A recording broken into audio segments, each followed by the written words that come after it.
Olá, quem fala aqui é Marco Aurélio, contador da Marco Aurélio Contabilidade, um dos fundadores da Zenas Assessoria Empresarial. E nesse dia eu venho falar com você a respeito da medida provisória 936, editada pelo Ministério da Economia, com apoio do governo federal, que visa manter as relações de emprego durante esse estado de pandemia, durante esse estado de calamidade pública. A medida provisória 936, ela nos traz como novidade a redução de jornada e a suspensão do contrato de trabalho por um período até 60 dias. Nós vamos comentar um pouco então sobre essas duas medidas que visam complementar a medida provisória 927, que o governo editou na semana passada. Vamos começar falando então sobre a jornada de trabalho. Essa medida provisória, ela permitiu a redução da jornada de trabalho por 25%, 50% ou 70% da jornada.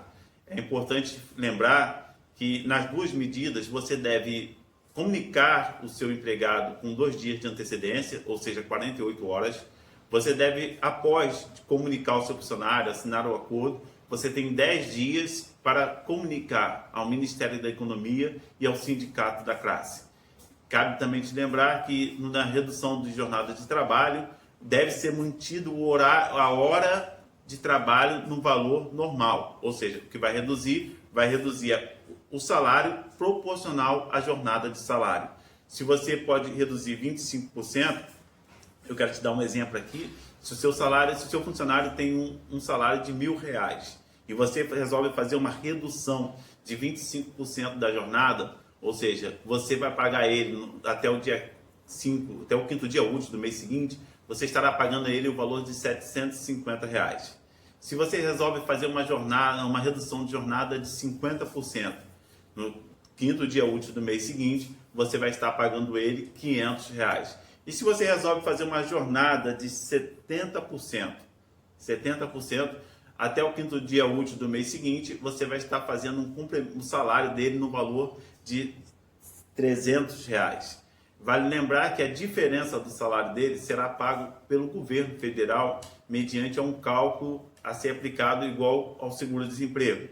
Ou seja, se você aplica uma redução de jornada de 25%, o seu funcionário vai receber R$750, os outros R$250 será complementado pelo governo federal, não exatamente nesse valor, mas num valor aproximado mediante um cálculo.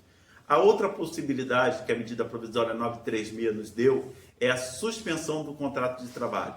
Você pode suspender o contrato de trabalho do teu funcionário por 60 dias, sendo 2 períodos de 30 ou 60 dias direto, e sempre mediante um acordo com ele, 2 dias de antecedência. Você informa ele com 2 dias de antecedência que vai estar suspendendo o contrato de trabalho dele, e aí você vai então fazer com que esse funcionário fique em casa e ele fica a cargo do governo federal mediante um benefício, mediante um benefício que não será o salário dele de R$1.000 no nosso exemplo, mas o governo vai pagar ele com base no salário no seguro-desemprego, dando um salário aproximado aos R$1.000. Vale lembrar que se você usar essa prática, você não pode fazer com que seu funcionário atenda home office ou te dê um suporte. Ele está afastado, ele está demitido temporariamente da empresa. E nesse período você não deve fazer nenhum tipo de contribuição de NPS, fundo de garantia, nada disso para o seu funcionário. A não ser as empresas que ganham acima de R$4.800.000, essas, independente do afastamento, devem pagar 30% do salário a título de benefício para o seu funcionário, e ela não pode suspender os benefícios que o funcionário detém, exemplo, o plano de saúde.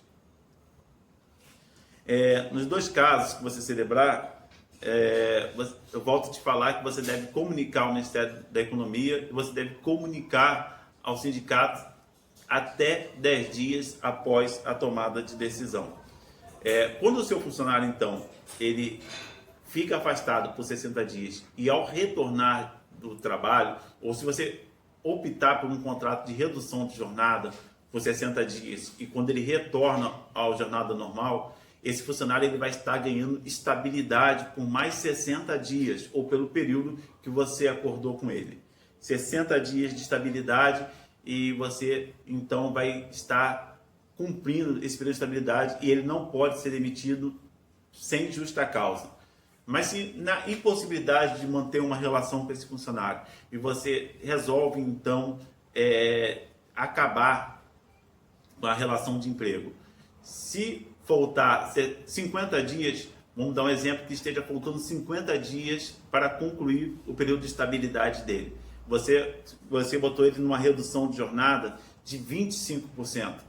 Ou seja, se você usou a redução de jornada de 25%, você vai estar sendo multado em 50% dos dias que faltam do período de estabilidade, além das verbas rescisórias que você já conhece. Se você optou por colocar uma redução de jornada de 50% e você resolve então quebrar o período de estabilidade do seu funcionário, você vai estar pagando uma multa de 70% dos dias que faltam. Ou seja, se falta 50 dias, vai calcular os dias trabalhados, que seriam direito do seu funcionário, e você vai pagar uma multa de 70% desse valor. E se você fez uma redução de jornada de 70% e você resolve agora mandar o seu funcionário embora, você vai estar pagando 100% dos dias que faltam para o seu funcionário. Bem, essas são as novas possibilidades: redução de jornada e suspensão temporária do contrato de trabalho. Desculpa aí, mas que você possa ficar aí com essa decisão, que você possa tomar a decisão.